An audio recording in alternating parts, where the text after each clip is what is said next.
चिड़िया माँ अपने बच्चों के लिए दाना लेकर आती है। वहीं बच्चे अपनी माँ का इंतज़ार कर रहे होते हैं। माँ को देखकर बच्चों के चेहरे पर एक अलग ही मुस्कान आ जाती है। माँ चिड़िया दाना अपने बच्चों को खिलाती है। दाना खाकर उसके बच्चे बहुत खुश हो जाते हैं। दाना देने के बाद चिड़िया को चक्कर आने लगते हैं और वे गिर जाती है। माँ माँ क्या हुआ आपको? माँ आगे खोलो। भाई माँ को क्या हुआ है? चिंकी मुझे लगता है माँ की तबीयत ठीक नहीं है, इसीलिए वो सो गई। बेचारे छोटे छोटे मासूम बच्चे इस चीज़ से अनजान थे कि अब उनकी माँ हमेशा के लिए सो चुकी है। वे अपनी माँ के पास बैठते हैं और उसे उठाने की कोशिश करते हैं। मम्मी उठिए ना, मम्मी उठिए, आप ऐसे मत खेलिए हमारे साथ, हमें नहीं खेलना, उठिए ना आप। ये दोनों बच्चे जोर जोर से रोने लगते हैं। उनकी आवाज़ सुनने के बाद भी उसकी माँ को होश नहीं आता। चिंकी मुझे लगता है माँ बहुत गहरी नींद में सो रही है, हम दोनों खेलने चलते हैं। नहीं नहीं, जब तक माँ नहीं उठेगी मैं कहीं नहीं जाऊंगी। इतने ही वहाँ पर तोता भी आ जाता है। वह चिड़िया को देखकर समझ जाता है कि वह अब इस दुनिया में नहीं रही है।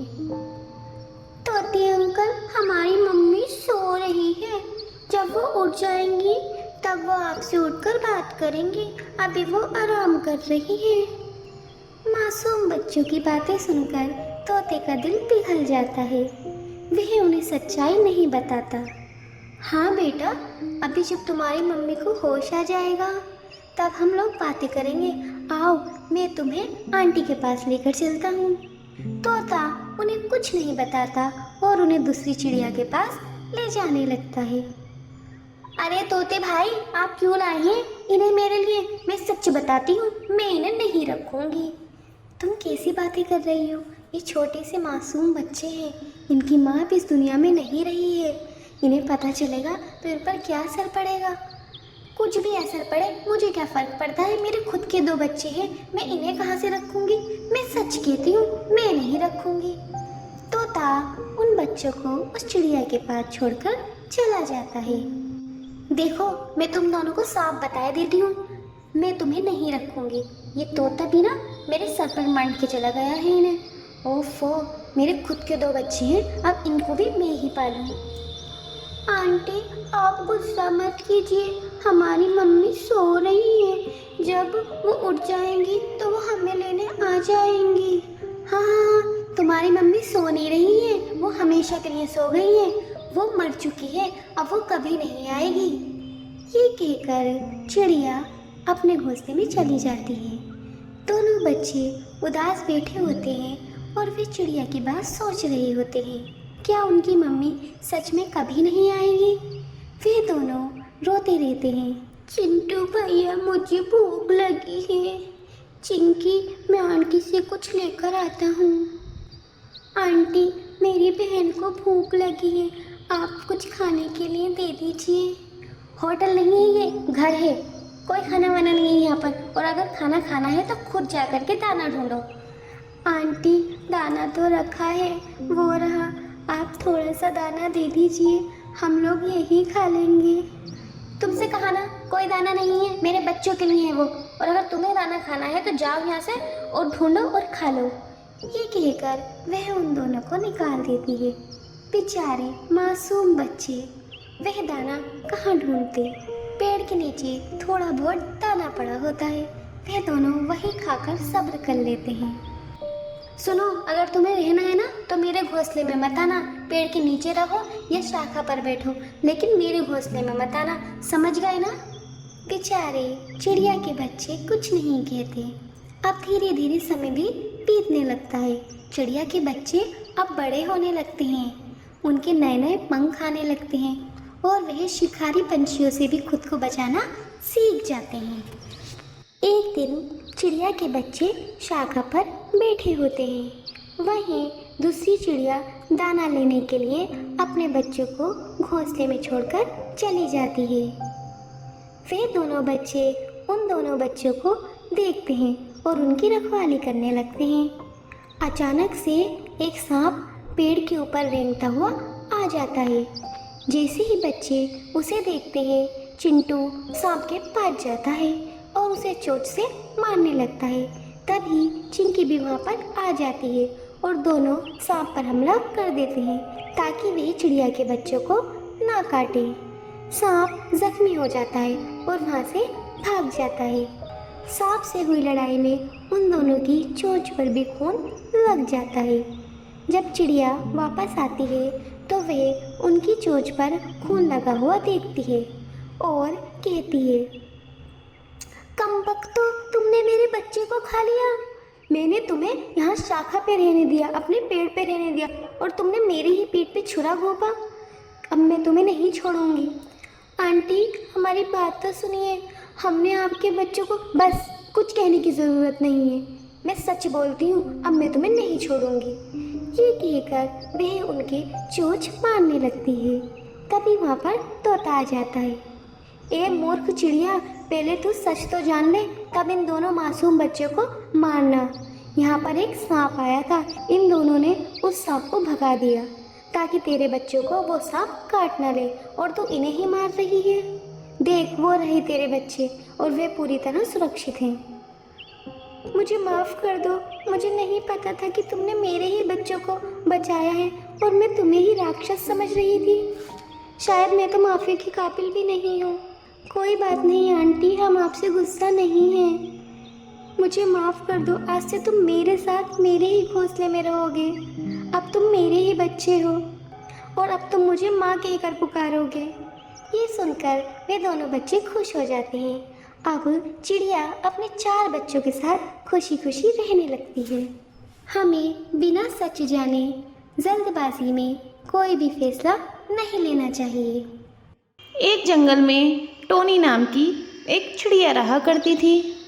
वह बहुत गरीब चिड़िया थी। उसका अपना कोई खेत नहीं था। वह काले कौवे के खेत पर काम किया करती थी। इसके बदले काले कौवा उसे पैसे दिया करता था। एक दिन काला कौवा टोनी चिड़िया से कहता है, टोनी, तुझे तो पता है मेरे खेत की सारी जामुन पक चुकी हैं। कोई चोर आकर के मेरी जामुन न चुरा ले, इसलिए तू मेरी जामुन का ध्यान रखना। हाँ सेठ, आप फिक्र मत कीजिए, मैं जामुन का ध्यान बहुत अच्छे से रखूंगी।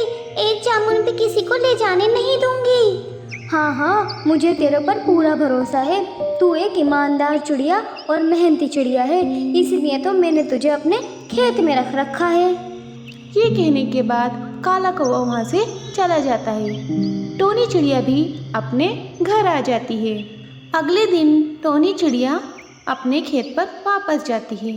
अरे, यहाँ पर तो बहुत सी जामुनें लगी हुई थी, पर यहाँ पर तो अभी कुछ भी नहीं है। कहीं किसी ने जामुन चुरा तो नहीं ली? हो सकता है कि मैं ज़्यादा सोच रही हूँ। ये तो चारों तरफ से बंद है, यहाँ पर कौन जामुन चुराने आएगा? उसके बाद वह अपने घर चली जाती है। अगले दिन वह फिर से खेत पर आती है। अरे, आज भी जामुन कम है। मुझे पूरा यकीन है कोई ना कोई तो चोर है जो जामुन चुरा रहा है और मेरी जामुन खा रहा है।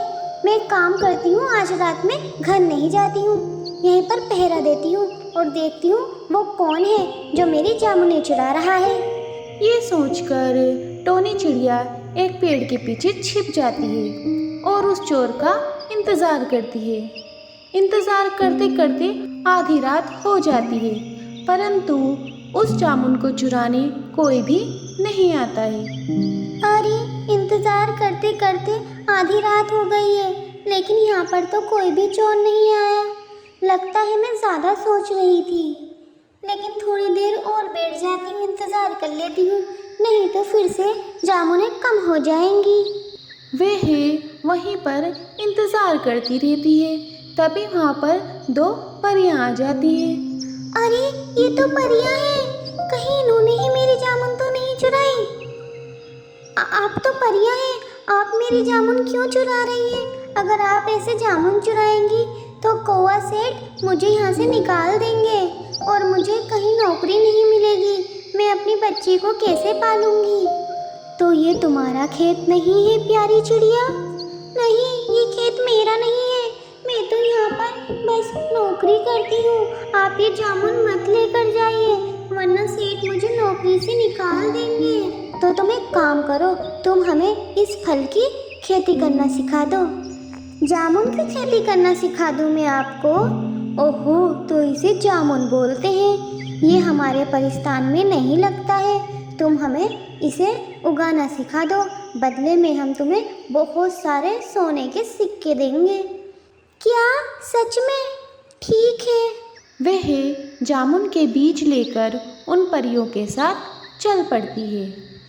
वह परिस्तान पहुंचती है और देखती है उसके पैरों में अब ज़मीन नहीं है, बस आसमान ही आसमान है। चारों तरफ रंग बिरंगे फूल खिले हुए हैं और सुंदर नज़ारा उसके सामने होता है। टोनी चिड़िया बीज वहाँ पर बो देती है। कुछ समय बाद वहाँ से एक पेड़ निकल आता है। अरे, ये पेड़ इतनी जल्दी कैसे निकल आया? हाँ, क्योंकि यहाँ पर मिट्टी नहीं है। यहाँ पर मिट्टी की कोई ज़रूरत नहीं होती। यहाँ पर पेड़ पौधे बहुत जल्दी उगाते हैं। अच्छा, पर हमारे यहाँ तो ऐसा नहीं होता। हमारे यहाँ तो मिट्टी में पेड़ उगते हैं और उसमें भी कीड़े लग जाते हैं। उसमें बहुत मेहनत करनी पड़ती है। हमारे यहाँ ऐसा कुछ नहीं होता। यहाँ कीड़े नहीं लगते क्योंकि यहाँ पर मिट्टी ही नहीं है। लो, ये तुम्हारे लिए। परी टोनी को बहुत से सोने के सिक्के दे देती है। टोनी भी उन सिक्कों को लेकर अपने घर आ जाती है। वह सिक्के वह अपनी बेटी को दिखाती है। देखो बेटा, मुझे सिक्के मिले हैं। ये सिक्के मुझे परी ने दिए हैं। परी ने? हाँ, अब हम अपना खेत लेंगे और जामुन उगाएंगे। मेहनती टोनी चिड़िया अपना खेत लेती है और उसमें जामुन के बीज डाल देती है। कुछ समय बाद वहाँ पर जामुन के पेड़ आ जाते हैं। फिर वह अपनी बेटी के साथ खुशी खुशी रहने लगती है।